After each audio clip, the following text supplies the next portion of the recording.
Mr. Who's the Boss has done testing smartphones from every country. I don't know if this is World Cup themed or not, but we're going to watch it and find out.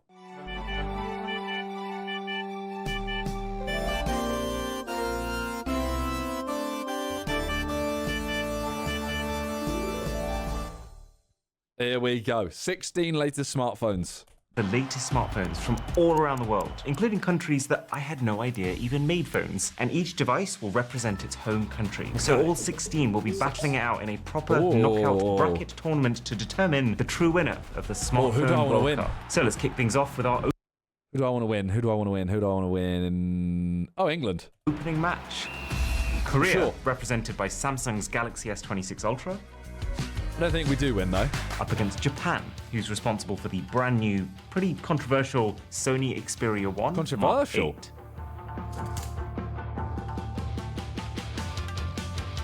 8. Just looking at them. Here's what's tricky. Both sides have the same core formation, same chips, same size battery, but it's just they play different strategies. It's like Sony's playing defense. Their entire mission is to protect the things that everyone else has dropped. Like, this phone still has a headphone jack, a micro SD card slot, and dual front-firing speakers, which actually sound amazing. While Samsung has relegated those things, but they've traded them for this all-out barrage of software features. There is nothing that you can't do on a Samsung flagship, with more regular updates than Sony. And then because there's no chunky speakers, you get this larger edge-to-edge screen that's industry-leading in all sorts of ways, including this.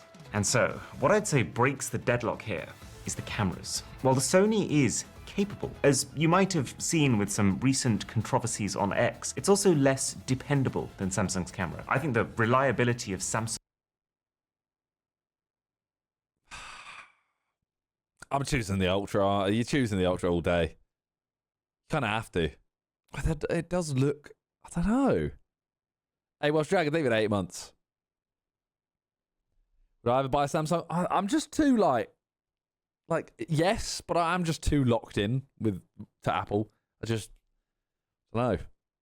Can you do that football skill? Nah. Samsung's super refined image processing I think the right one actually looks better. Makes this a better phone for most people, which means Sammy's through into the quarterfinal, and Sony's taking a quiet coach back to the hotel. And that takes us to match 2. India, home of the Lava Agni 4. Oh, this is not a satisfying opening. Looks like it's got a label behind it. General Mobile's Phoenix 2 Pro. What? I mean, I would choose the Phoenix based on these. I don't like that. There's like a white sticker on the lava. And you'll notice something immediately unusual about this matchup. These look like the same player. Both of these phones, released by separate companies in separate countries, are the same size, the same color, with the same camera bump. They even both have their own versions of an AI virtual pet. Lava Dog, who was the original? Tell me a joke. My name is Vayu AI, not Lava Dog. I am happy to tell you another joke. Why do not scientists trust atoms? Because they make up everything. I've heard that joke before, but I've heard it with correct grammar. Also, it does not sound like a dog. Right, General Mobile's cat, tell me a joke. Why did the cat sit on the computer? Because it wanted to keep an eye on the mouse. Did it That one felt better than the other one. tell me a cat joke because I called it a cat? Did it tell me a cat joke? Because it is a cat. So, because neither of these countries has managed to build their own end-to-end supply chains, the companies in these countries are having to source their devices from a Chinese supplier, and they're then just slightly tweaked and rebranded for their home crowds. And both of these just so happen to have had the same supplier. Whichever one had the cat. Draw, because there's an astronomical difference in price. While the Turkish phone retails for the equivalent of $998 on their website, the Indian Lava is $316. Damn. I would guess partly because India's smartphone market is super competitive, so you actually can't take customers for a ride. But then also because Turkey applies an absolutely enormous consumer tax to smartphones. Well, that's a bit of an overgone. Like, if we convert the retail price of an iPhone 17 Pro Max to dollars from both countries, in India you'll be parting with just under $1,600, which is already a lot, but Turkish customers would have to dish out nearly 2,900. This Indian Ugly does start with a little less RAM than the Turkish phone, but the price gap between these two is unignorably huge. So India's through. As I said, I don't think either of them is going through another round. You can argue what you want. I think they're both out. But if match 2 is like spot the difference, then match 3 is spot the similarity. Because we've got the United Arab Emirates with their flagship company Thuraya. Okay. Versus France and their cross-call. I was not a fan of the Thuraya. Okay. Get rid of that. Get rid of the cross-call. I'm choosing the Thuraya based just on this. In a way, this is the battle of the gimmick. UAE is a satellite phone, so it works like a regular device with a SIM card. But then if I eject this massive antenna, it can also, when you leave cellular coverage, switch to satellite mode to carry on calls, SMS, and location tracking. And it works. We went extremely remote and still got signal. And then France's device is a rugged phone. It's not defined by any one single killer feature like UAE's, but I genuinely think I've never seen this rugged concept done better than it is here. When you put the two side by side, it is so clear just how much more thought the French company has put into its design. Same with the software, which feels more polished and custom, as opposed to the Thuraya that feels rustled together at half-time as an afterthought. France is better on paper too. It's got a bigger battery, it's got double the storage, it's got a lower price too. And then just seriously thoughtful touches, like not one, but two programmable action buttons, one on each side. Then it comes with this X-blocker mounting system that lets you connect the phone up to tripods and bikes. And that, because USB-C ports are one of the biggest points of vulnerability, a cover for yours. And then this entirely new X-Link connector that lets you transfer data and do a whole lot more just using this waterproof magnetic contact point. I think, like, it looks like there's a lot of, I don't know, I don't think I can get over what it looks like. Personality can't get it through its looks. it's pretty clear that France has made the better product here. So, into the quarterfinals you go. But that brings us to one of the clear heavyweights in this tournament, China, walking out with the Oppo Find X9 Ultra. Surely the Oppo's going to win. Challengers, Finland, with the HMD Skyline. Whatever this is, the Oppo is winning.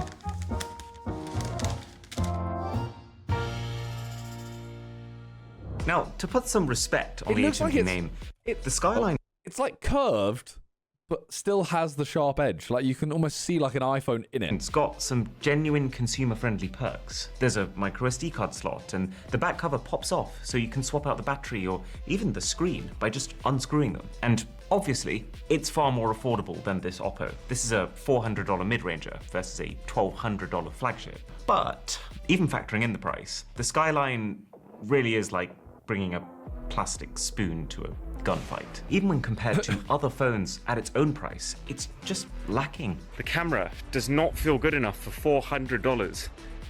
I mean, seriously, like, what is that?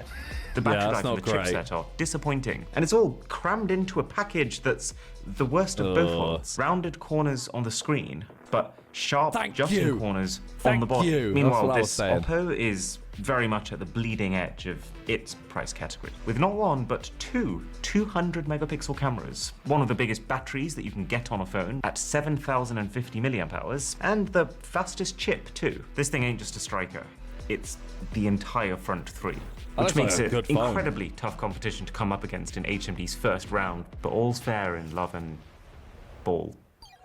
Finland's road ends here. And that takes us to the bottom half of the bracket. I mean, I don't think France or India is making it through that round.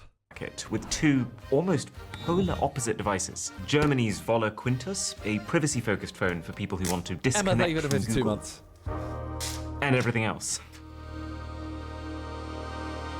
And against them, Sweden, whose Doro phones are specifically designed to get older people more connected. Okay, well, the Germans clearly have taste. You know, the Germans always make good stuff. With this jet black, stealthy looking thing that really has the right aesthetic for a security-focused digital detox device. And there's clearly some thought gone into this software they've built. Like how the homepage is Springboard, where you just scribble in your thoughts and that can go straight into either an internet search or a note to be saved on the device. So you write first and then decide what you want to do with that writing. Voller doesn't ask you to make any accounts or log into anything.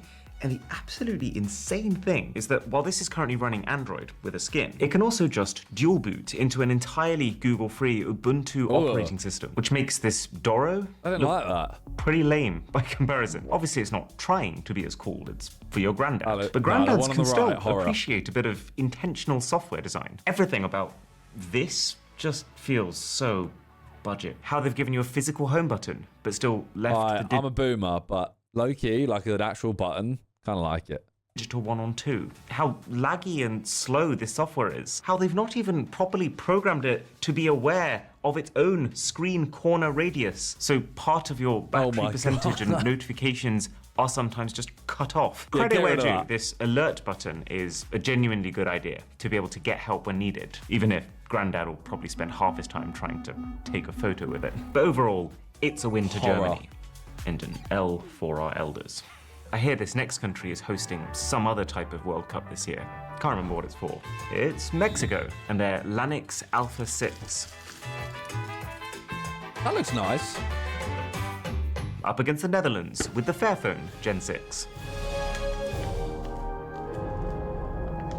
Is it the same? Ooh. I thought it was going to look nice, but there's that line across it. And the fact that you can see two screws, nah. Just get rid of it right now. This is the first time I'd say I'm really disappointed. This Lanix has Oh no. zero redeeming qualities. I mean, it is only $205, but even then, the screen looks incredibly soft, and it genuinely feels like not one person checked this software before shipping. I mean, just look how much space is taken up by the UI in the camera. Why do the apps almost touch the search bar when you go into the app drawer? Who decided to leave just one icon's gap on the homepage jokes. to finish the line? And then you realize that on top of that, while this is clearly designed to look like 3 cameras, this one's a flash, and this one's an IR depth sensor. Oh, my so days. it's one rear camera, and not a very good one. This is such a Yeah, that no-show wasn't from great. Mexico that the Netherlands' Fairphone, just by being at least decent and extremely pro-consumer with its almost limitless repairability, can stroll right It got through because the other phone's that shit. That is... through into the next round. Final 2 matches now before we Alright. get to the quarters. It's the home team, And it's the nothing, England. and their Phone 4A What? Pro from England. Come on, England!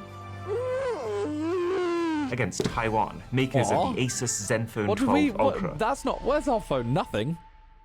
You gotta give What? credit to Nothing. They're probably the most refreshing brand in the game right now. They're making something that's actually interesting That's to kinda cool. look at and talk about in the big 2026. Whereas the Zenfone 12 Ultra is perhaps the most stale Ultra phone I have ever seen. The design is incredibly boring. The software's boring. The display is boring. It's genuinely a less good display than the Nothing phones, a device that's half its price. And even the cameras, which are usually the headline of any Ultra phone, they're just nothing to write home about. This phone's main camera is the same as this phone's main camera, and Asus's image processing is just not as advanced as their competitors. So it makes sense why this is one of the last phones that Asus made before getting out of the game earlier this year. And look, I think it's pretty fair to say This that phone this looks Nothing cool. phone is gimmick heavy. It's got this Oh. wacky design, this glyph matrix interface that lets you run any number of these glyph toys on it, and the essential app builder, where you can just add in a little text prompt and generate these little widgets. Not to mention a 140 times max digital zoom, which is a little silly and extra. But the best thing about this is that you could take all of that away, and this is still just a rock solid piece of hardware that feels polished. So the home crowd gets its moment. I wonder Easy win who's for gonna win England in this my one. books. Which leaves us with the US, represented by the Google Pixel 10 Pro XL. I had to keep iPhones out of this. Oh, They're like fair. entering an NFL team into a soccer tournament. And that is beefing it out Fair. with Indonesia's Advan Matcha, which is one of the top performance-focused devices made in the country. That, I'm gonna guess, doesn't taste as good as it sounds. But with a little digging, it turns out that unfortunately, this is just another example of a cookie-cutter sourced phone. Funnily enough, from the exact same supplier that India's Lava seems to use. I can literally see a phone on the Lava website that Yeah. looks identical. It's just disappointingly uninspired. It literally has the same AI cat as Turkey, just with a That something about that just jars me. The fact that like what I've just watched him do, having to put his finger on this AI cat to something about it just really angers me. Like I don't know why that's made my blood boil. different name. Actually, why don't we put it against Gemini, just in case it's better? Generate me a logo for a video I'm making called the Smartphone World Cup. I don't have the ability at the moment. I expected no more. Sure, here is the image. Gemini's done it. That is sick. Can you start a timer for 5 minutes? I'm sorry, I don't have the ability at the moment. I've started a timer for 5 minutes. I guess this is a good example of how, when it comes to smartphones, buying from global companies is generally a good choice. It's these companies who have access to all the best components and who can Surely afford that's to just the actually thing that you have to create and integrate their own features. These give are the them ones permissions or training something. their own world-class say you've got players 2 from months. scratch. These are the ones grabbing any available human off the street and sticking them in a football shirt. So the US swaggers into the quarters as the Indonesian matchup retires. All right. Maybe I to feel a like coffee these- shop near you. These might not be that close. It's the either. quarterfinals. The losers are looking pretty deflated.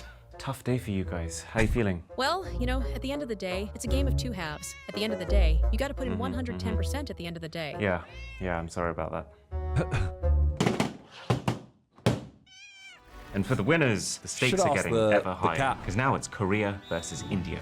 Samsung S26 Ultra versus Lava Korea, Ugly 4. surely. We already know that the Samsung is one of the best high-end phones on the planet. So really the question here is the Lava one of the best affordable phones on the planet? I don't know, Jeff. Well, its screen is amazing. Very punchy, 120Hz refresh rate. It's pretty cool that they give you 256 gigs of fast storage minimum. Yeah, and even there's the no way. MediaTek chip that you get inside of here for $316 is a hell yes. It's all looking up for Lava until you open the camera app. And honestly, this was always coming. Because here's the thing, a good screen or a good battery, you can basically buy. Spec the phone with a decent component and you're most of the way there. A good smartphone camera though is only achieved with immense amounts of software tuning. That's the bit Yeah. that gets skipped over when you're buying off-the-shelf, ready-made devices like this. So the underdog hits the wall it was always going to hit. It was- yeah, Korea that was is in always the gonna happen. semifinals. This one's tighter though. France's Crosscall, Same- who've turned same this with this, I don't think notoriously France can ugly win. generic category of phones into something that actually feels design first versus China's Oppo. This astronomically spec'd all-round titan of a device. Oh god.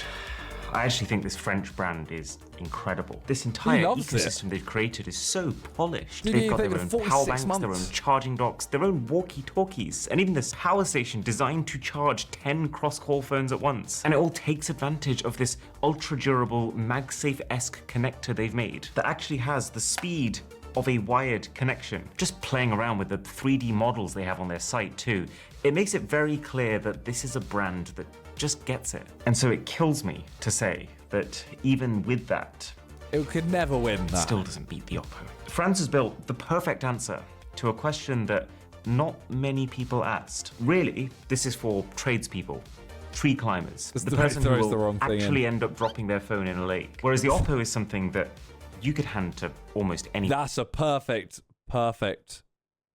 like what you just said, Reese. It is a work phone. And they'd be pretty blown away. So I agree. France heads home, but not without a standing ovation. But now, up against Germany and their Voluphone, it's time for the Netherlands to face the music. He Their didn't even Fairphone say- won the first round before it even Yeah, tied Netherlands its didn't even leases. have anything Now in is the where it last has round. to truly defend its name. And under pressure, I think the Fairphone shines. We already know the phone uses a ton of What? recycled components, and that the company seems to bend over backwards to offset the emissions from making the thing. Plus, the phone's insane repairability is kind of a double benefit, because it also opens the gates for custom accessories like the finger loop and the card That was holder. kinda cool. And compared to earlier generations of the Fairphone, with this one, when you use it, it's pretty clear that you're not getting completely shafted on specs for going with the eco choice anymore. This is actually a very decent 120Hz OLED display. And what I think makes this Alright, that just might win this round. outright It ain't winning the next surpass one. Germany is the Fairphone also has a minimalist UI option. You activate it with this really cool little slider on the side. bad. And ironically, I would say this mode actually feels more polished than the phone whose entire personality. I kind of hate the springboard thing that he said he liked.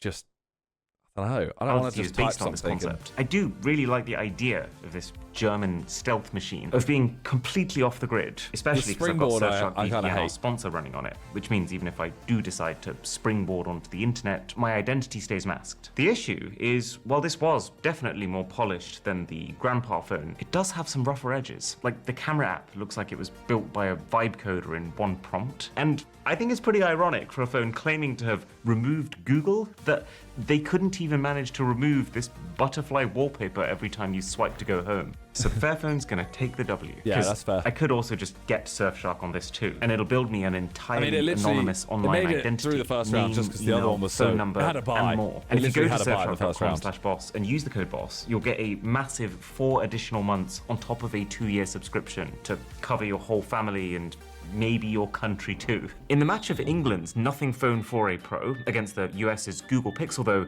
you might think America's making the final, isn't it? Obviously, the Google Pixel's going to take this. Pixel gets the latest software updates day 1. It's got 0 bloatware. It's got so many cutting-edge Gemini features, like how it just knows what music is playing around you and will show you without you needing to go into an app to listen for it. Or how with AdMe, you take the group photo, swap places with the photographer for a second one, and your phone fuses them so that nobody gets left on the bench. But here's what I would say. I didn't know think that. the Nothing Phone 4a Pro That's mental. punches above its weight. It's got a good enough display, battery, design that I would actually recommend it as one of the go-to mid-rangers right now, even if the normal non-Pro 4A is its even better value cousin.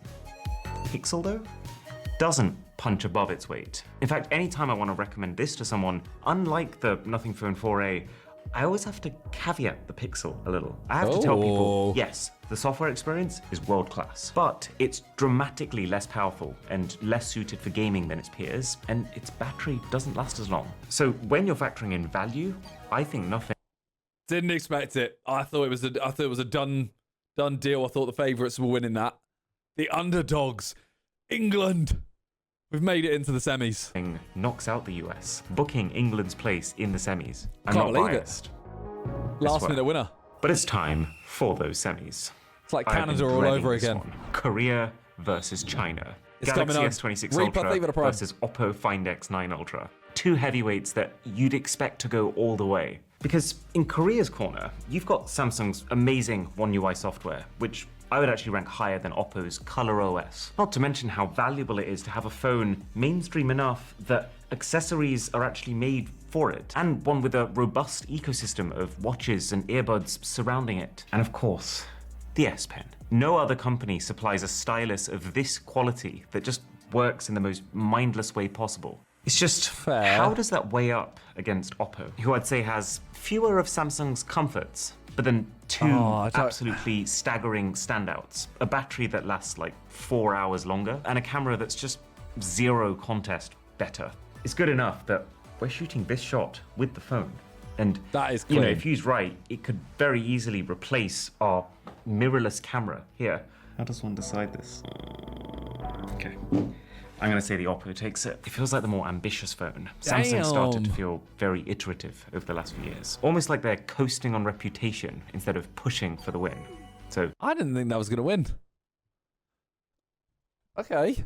This is he's not gone for the obvious choices. Like he hasn't just gone for the biggest brands, which I kind of like. China's through to the final. England could There's win. a very different kind of war being fought in our other semi-final. Between the Netherlands' Fairphone Gen 6, which, I'll be honest, I didn't expect to make it this far, and then England's Nothing Phone. It's the matchup that we didn't know we needed. I think we because make it to these the are final, both industry and then we lose. outsiders. 2 underdogs who completely agree on the idea of standing out, but just completely disagree on how. While Nothing's game plan is very much about making phones fun again, Fairphone leans into sustainability. And even though they've already made any of this phone's 12 major components replaceable with just 1 screwdriver bit, they still haven't stopped driving to achieve their goal. How they give you 5 years of warranty compared to 1 on the Nothing Phone. At least 7 years of Android OS upgrades compared to Nothing Phone's 3. Plus the option right there on the main webpage to buy But do this to us. refurbished, which is easily the most eco-friendly choice. Don't do this to us. Here's where I'm at though. I respect the Fairphone's mission a lot, but they're not a charity, they're a business. And while clearly still, this is the more sustainable option, we should be Oh my very God. honest when we say that the production of neither of these phones is good for the planet. that's just not possible yet. And what's also very clear when you look at these two phones is that the Nothing phone feels a lot closer to a flagship, whether it's the metal body, the pretty much category-leading display, Oh my God, we're gonna do the it. cameras, which are not amazing, but still miles better than the Fairphones, or the chipset, which is about 40% faster overall. Plus, the speakers on the Fairphone and the haptics are pretty harsh and jarring. I guess Oh my God, we're gonna do you're it. only doing the planet a solid if you actually keep this phone for many years to come.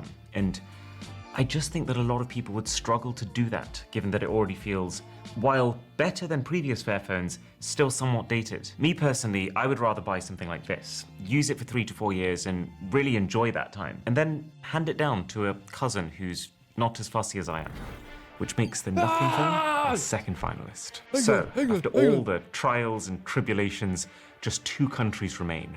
How on earth? The thing is, if we win, it might be a little biased. Do we make this decision? The Uber flagship phone from our giant Chinese conglomerate versus the surprising mid-ranger from our plucky London startup.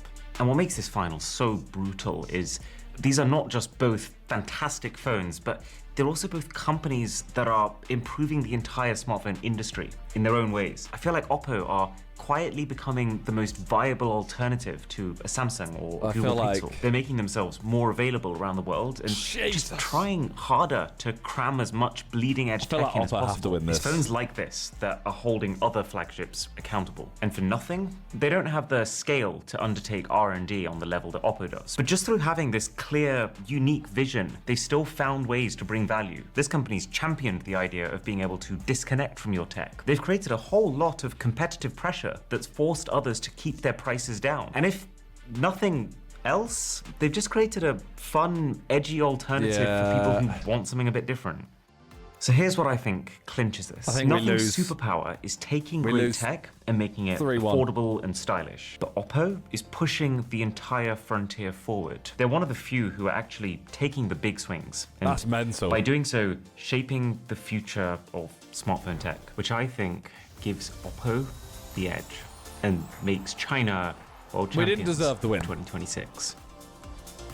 We didn't deserve the actual win, but we made it to the final. That's a great run. That is a great run. Damn. So close. So close. Good video.